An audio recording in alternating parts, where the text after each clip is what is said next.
자, 그래서 일반 가장 거시적인 서비스가 나와 있죠. 자, 그러면 우리 치안 서비스 중에서 가장 큰 거, 거시적 서비스를 제공한다라고 나오죠.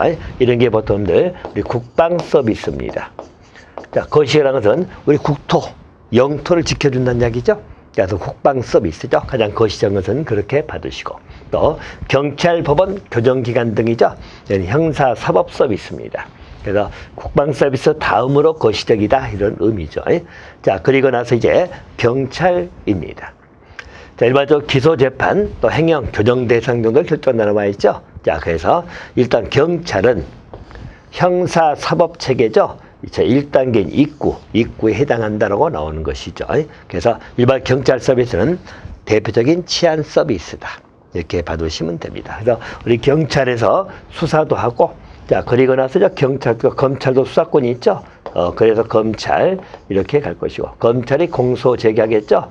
자, 그러면 일반적으로 법원에서 재판이 이루어질 것이고, 교정기관에서 행형과 교정 대상자사.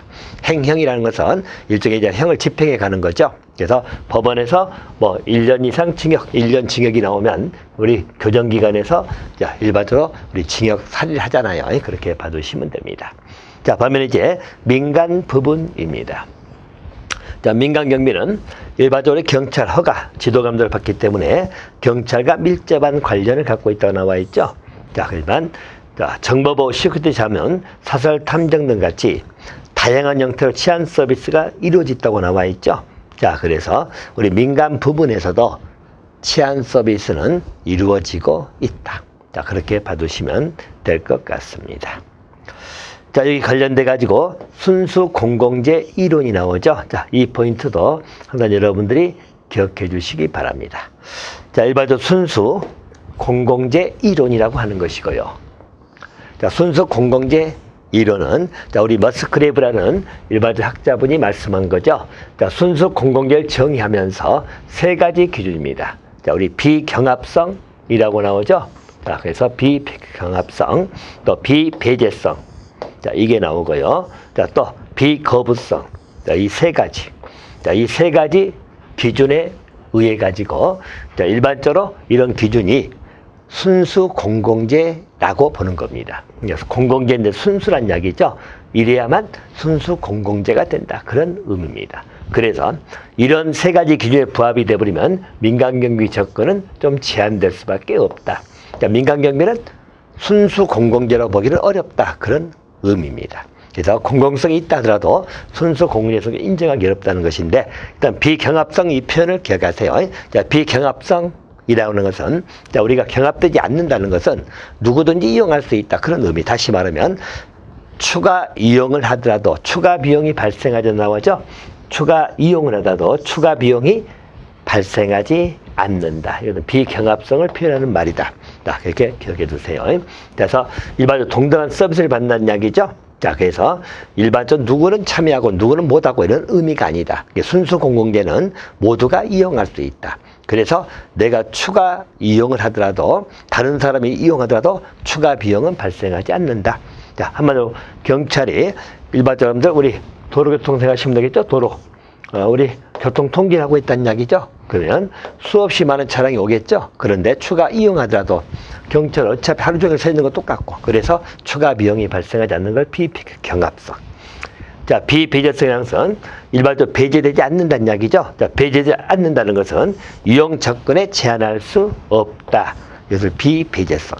또 비거부성이라는 것은 일반 국민이 나 경찰 보호받기 싫어 라고 해서 선택할 수 있는 권한이 없죠. 그래서 비거부성. 그래서 일반적 서비스 이용에 선택권이 없다. 이렇게 봐두시면 되겠네요. 이 세 가지를 순수 공공재 이론이다. 이렇게 봐두시면 됩니다. 자, 하지만 순수 공공재성의 한계가 나오죠. 한계입니다. 자, 그래서 여러 가지 이제 한계 나오는 게 보시면 행정구역의 편성이라고 나오죠. 자, 보시면 우리 경찰 활동의 영역이 일정 지역을 중심으로 이루어진다는 이야기죠. 자, 그러면 자, 규모가 작아지면 일반적으로 우리 아까 순수 공공재에서 모두 이용할 수 있는 그런 것들에 한계가 있을 수밖에 없다. 자, 그런 형태고요. 또 거리 감퇴 효과란 말 나오죠. 자, 거리 감퇴 효과라는 것은 자, 우리 행정의 모든 지역에서 이용할 수 있지만 자, 일반적으로 이용자들이 시설 이용하는 데 비용이 증가가 되면 서비스 이용되지 않는 지점이 발생이 아니고 발생입니다.